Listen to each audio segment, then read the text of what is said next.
Bonjour à tous, je suis Abel Boï, président de la plateforme citoyenne et apolitique FR Les Forces Républicaines.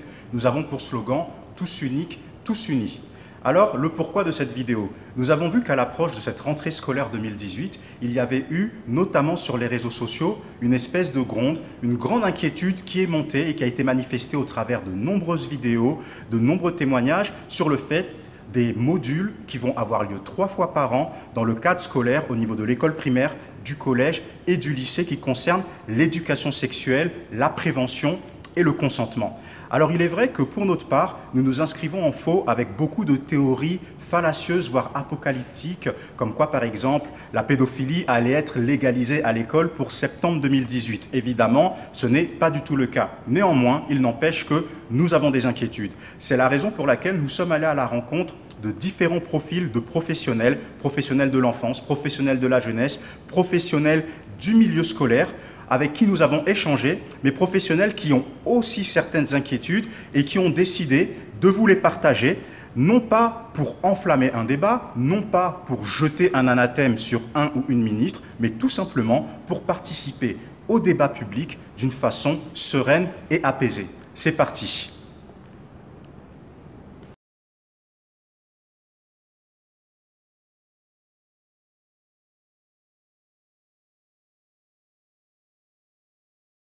Bonjour mesdames et messieurs, aujourd'hui si je fais cette vidéo c'est en qualité de présidente de l'association Le Silence Plus Jamais qui travaille pour prévenir des crimes et délits sexuels sur les mineurs, mais également en tant que maman. Depuis de nombreuses semaines, nous avons eu beaucoup de choses qui se sont dites, parfois fausses mais aussi vraies, à la suite de la promulgation de la loi du 3 août 2018 destinée à combattre les violences sexuelles et sexistes, tant à l'égard des majeurs que des mineurs. Ayant étudié de près la loi et en me concertant avec de nombreux experts, avocats, psychologues, psychiatres, militants associatifs qui eux sont sur le terrain quotidiennement, j'accorde à dire que non, cette loi ne sera pas plus protectrice comme Madame Schiappa aimerait le croire. Cette loi a permis de surcroît de théoriser une pratique récurrente des tribunaux qui est de correctionnaliser nombreux viols lorsqu'ils estiment qu'il n'y a pas assez d'éléments matériels pour faire un procès devant une cour d'assises par crainte de l'acquittement. Procédure qui au passage est illégale. Les vraies raisons sont d'ordre économique et non pour que les victimes obtiennent gain de cause. Car si on se réfère aux chiffres, très peu de cas de viol ou attouchement sont réellement condamnés. Du sursis, voilà à quoi sont condamnés les auteurs de tels crimes, lorsqu'il n'y a pas de classement sans suite au préalable de la plainte. La vraie question aujourd'hui, c'est comment voulez-vous apprendre à nos enfants, dans nos écoles, qu'est-ce que le consentement, le respect de son corps, alors que nos lois françaises sont défaillantes. Il n'y a rien de clair dans cette loi. Tout est ambiguïté.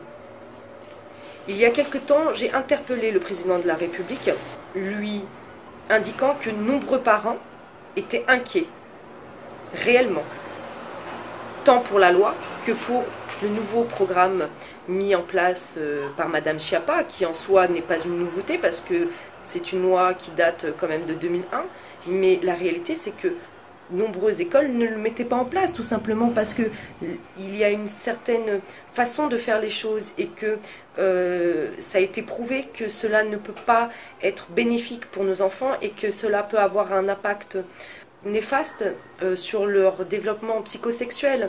Donc, par conséquent, les questions qui se posent, tant pour les professionnels que pour les parents, ça va être comment ça va être fait, par qui, est-ce que les formations vont être réellement faites sérieusement, et qu'est-ce qui va être dit à nos enfants? Parce que moi, en tant que maman, il y a quelques années de cela, ma fille qui était en CM1 est quand même venue me voir, me racontant qu'elle pouvait éviter de tomber enceinte en CM1 en pratiquant une certaine sexualité. Alors, je n'ai pas envie de dire exactement ce qui a été dit, mais j'ai trouvé ça très, très choquant. Et ma fille l'était aussi, vraiment.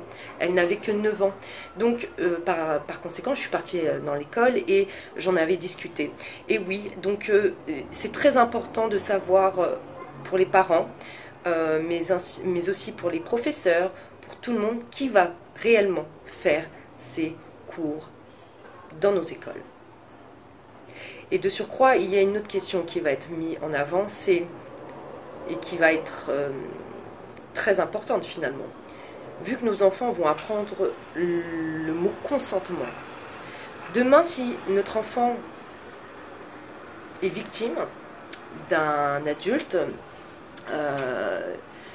devant les tribunaux, il va être beaucoup plus difficile de prouver que notre enfant n'a pas été consentant alors qu'on lui a appris à l'école qu'est-ce qu'était le consentement. Que l'on soit très clair sur ce sujet-là, il y a le mot consentement et le consentement éclairé. Il faut savoir qu'un enfant n'a pas à apprendre ce genre de choses pour la bonne et simple raison, c'est qu'ils sont innocents. Il faut leur laisser leur innocence. Et c'est pour ça que nous, on se bat. Il y a un temps pour tout.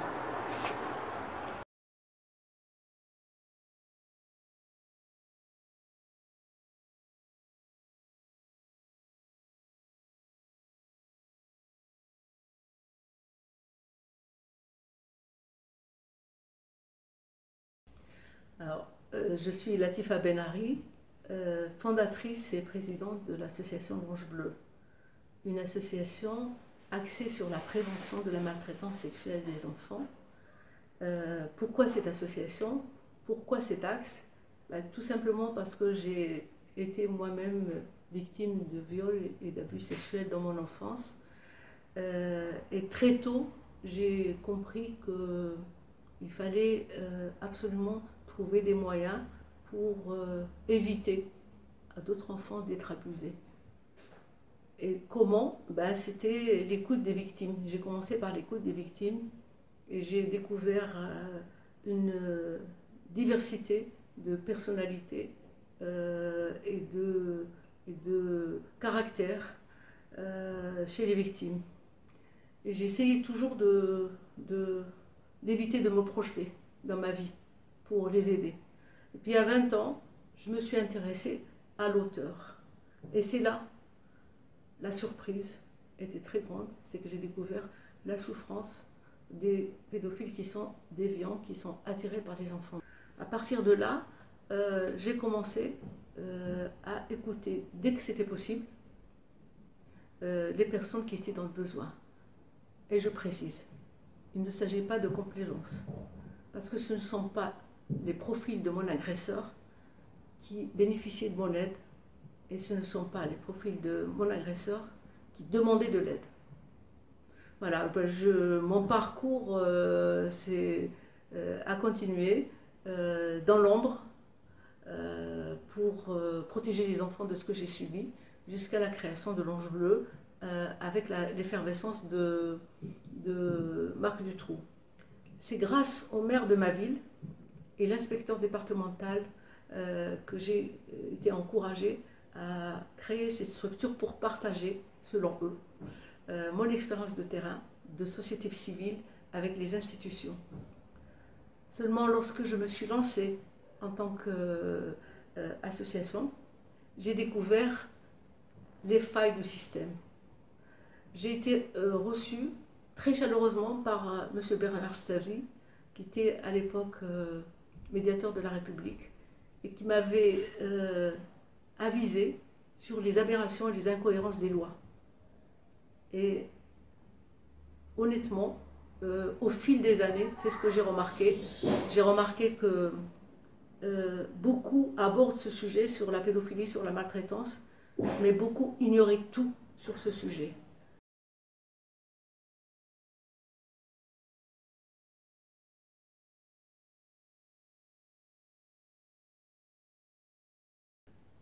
Alors j'ai eu connaissance justement de cette mesure qui, à mon sens, est inadaptée à cet âge-là. Je la trouve très précoce. J'ai déjà donné mon sentiment il y a plus de 15 ans, puisque j'ai entendu à l'époque Carole Bouquet répondre à une question d'un journaliste: quelles sont les solutions pour éradiquer la maltraitance sexuelle des enfants? Et elle avait répondu: il faut une éducation sexuelle dans les écoles. Et moi, j'ai sursauté parce que justement, c'est ça qui représente un véritable risque, parce que l'éducation sexuelle, pourquoi pour des enfants qui sont en primaire? et ne sont pas en mesure de comprendre une sexualité qui ne les concerne pas. C'est la sexualité qui concerne les adultes. Et il faut respecter le rythme de la nature. Je ne dis pas que c'est respecté en ce moment, mais en tout cas c'est dans ce sens. Et il y a un âge propice à ça, c'est dans les collèges. Pourquoi? Parce que la majorité des pédophiles qui appellent, puisque je tiens une permanence unique dans le monde, c'est celle qui permet à ceux qui sont attirés par les enfants, qu'on appelle les pédophiles, parce que ce n'est pas forcément des délinquants sexuels, et qui me disent que ce qu'ils ont ressenti pour les enfants, comme désir, ils l'ont ressorti à l'âge de 14 ans, 15 ans. Donc c'est à cet âge-là qu'il faut faire quelque chose pour préparer les enfants et préparer les garçons d'une façon différente que les filles, parce qu'ils n'ont pas le même impact, ils n'ont pas la même construction, ils n'ont pas les mêmes réactions. J'ai eu à répondre dans une conférence aux enfants qui m'ont posé des questions. C'est une association d'enfants qui m'a invitée pour expliquer ce que c'est la pédophilie, parce que c'est un mot qui est abusément utilisé. La pédophilie désigne une attirance et non pas des actes. Et la réponse, la question qui m'a été posée, c'est comme ça qu'il faut procéder avec les enfants. Parmi les questions, si une femme baise avec moi, et je suis d'accord, c'est de la pédophilie? Cette question m'interpelle. Parce que imaginez un petit peu l'éducation sexuelle et affective pour un enfant qui vit ça. Je pense que c'est aggraver et accentuer sa problématique. Parce qu'il y a un âge pour tout. Et en primaire, pour moi, c'est contre-productif, c'est même dangereux, dans la mesure où les garçons peuvent avoir un impact plus tard qu'on ne peut pas anticiper. Et comme je l'ai dit, quand je cherche dans le parcours des pédophiles qui sont attirés par les enfants, mais qui n'ont pas choisi cette orientation déviante, j'ai souvent cette réponse. J'ai regardé des films porno très tôt, à l'âge de 7 ans, de 8 ans, de 9 ans. Ça veut dire que c'est un âge qui est inadapté à ce genre de vision.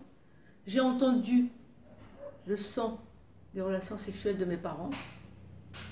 J'ai vu des images ou des photos de nus, le sexe en érection de mon père ou le sexe en érection d'un camp naturiste. Donc vous voyez qu'on ne peut pas anticiper le danger lorsqu'il s'agit des garçons. Par rapport aux filles, c'est différent, c'est la curiosité qui va dominer. Je ne parle pas de généralité, mais il y a des risques. Pour moi, c'est exactement comme la roulette russe.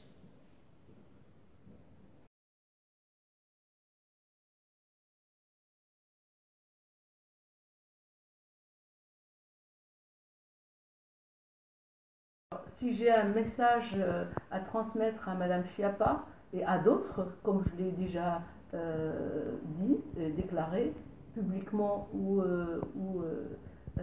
dans les coulisses des ministères, qu'est-ce qui les pousse, qu'est-ce qui les motive à s'intéresser à un sujet qu'ils ne maîtrisent pas.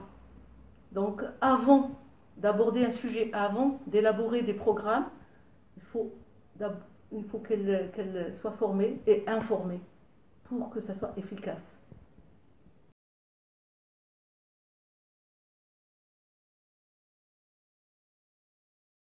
Alors, moi, je fais un bilan après 20 ans de la loi d'injonction de soins et la prise en charge des délinquants sexuels, catastrophique dans la mesure où il y a régulièrement des failles et un échec qui montre bien que les lacunes de tous ces législateurs, voire même des experts en psychiatrie, sont à l'origine de ces failles et du retard et de la régression. Donc bonjour les dégâts et bonjour l'insécurité de nos enfants.